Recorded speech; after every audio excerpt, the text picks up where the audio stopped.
84% का आपके ऊपर टैक्स लग जाएगा दोस्तों अगर आपके पास घर पे 10 लाख रुपए पड़े हैं। वो कैसे? अभी आप सोचोगे कि कैसे पता लगेगा सरकार को कि हमारे घर पे 10 लाख रुपए पड़े हैं। वो भी आपको बताता हूँ। फ़ोन पे आप ट्रांजैक्शंस करते हो। अगर आप फ़ोन पे कोई ट्रांजैक्शन करते हो, अगर साल भर में आप कोई प्रॉपर्टी ले लेते हो या फिर कैश में कोई इतनी बड़ी लेन देन कर लेते हो, है ना, अगर आपके पास 2 लाख रुपए की ट्रांजैक्शन आ रही है, मगर किसी ने आपके अकाउंट में 2 लाख रुपए सीधा डाल दिए हैं, तो इन सभी कारणों को मिला के 10 लाख हो गए।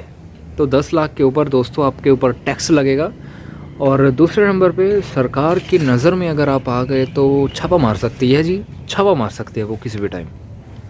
तो अगर मान के चलो आपके घर पे 10 लाख रुपए पड़े हैं तो 84% सरकार के हो जाएंगे और सिर्फ 16% आपका पैसा रहेगा। 10 लाख में से आधे से ज़्यादा पैसा सरकार फुर कर जाएगी, ले जाएगी सारा का सारा। 1,60,000 के आप मालिक रहेंगे बस। तो रूल्स हैं, ये रूल्स बड़े गंदे हैं हमारे इंडिया के, क्योंकि इंडिया में पैसा अमीरों के पास ही है सिर्फ।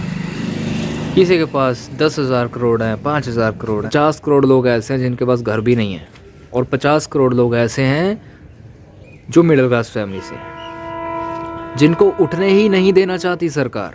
टैक्स पे टैक्स लगा कर बैठी है।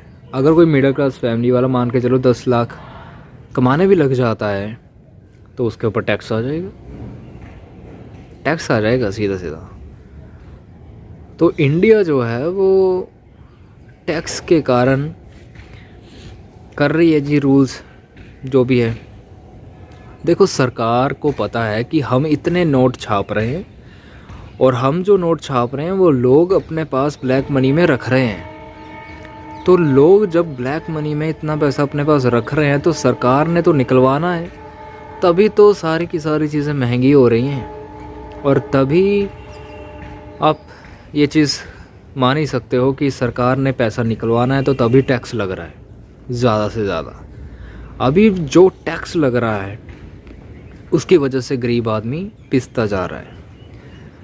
तो जिस वजह से अमीर आदमी और अमीर हो रहा है, गरीब आदमी और गरीब हो रहा है, क्योंकि रूल्स जो हैं वो सभी के लिए बनते हैं, लेकिन पिसता हमेशा गरीब है, वो इसी वजह से पिस जाता है। तो ये इंडिया है। अगर इंडिया में आप सुकून से रह पा रहे हो तो कमाई तो आप वही है, तो कमाई तो दोस्तों आपकी उतनी ही है जितनी थी। अगर आप कह रहे हो कि पहले के ज़माने में इतना पैसा था, लोगों के पास पैसा ही नहीं था फिर भी सभी खुश थे, तो पहले के ज़माने में वैरायटी नहीं थी, इतने सारे चोचले नहीं थे। आजकल तो 1000 से ऊपर का तो रिचार्ज हो गया है महीने भर का, घरों का। किसी के पास 2 फ़ोन है, किसी के पास 4 फ़ोन है, तो 1000-1500 रुपये तो रिचार्ज में ही चला जाता है। तो खर्चे बहुत बढ़ गए हैं, तो जिस वजह से ये कहना तो सही नहीं है कि पहले का ज़माना अच्छा था, पहले लोग अमीर नहीं थे। अमीर थे, जो अमीर थे वो आज वही लोग अमीर होके बैठे हैं। समझने की बात है दोस्तों, बस और कुछ नहीं। बस 10 लाख रुपए ना रखना, धीरे धीरे करके इन्वेस्टमेंट करते रहो।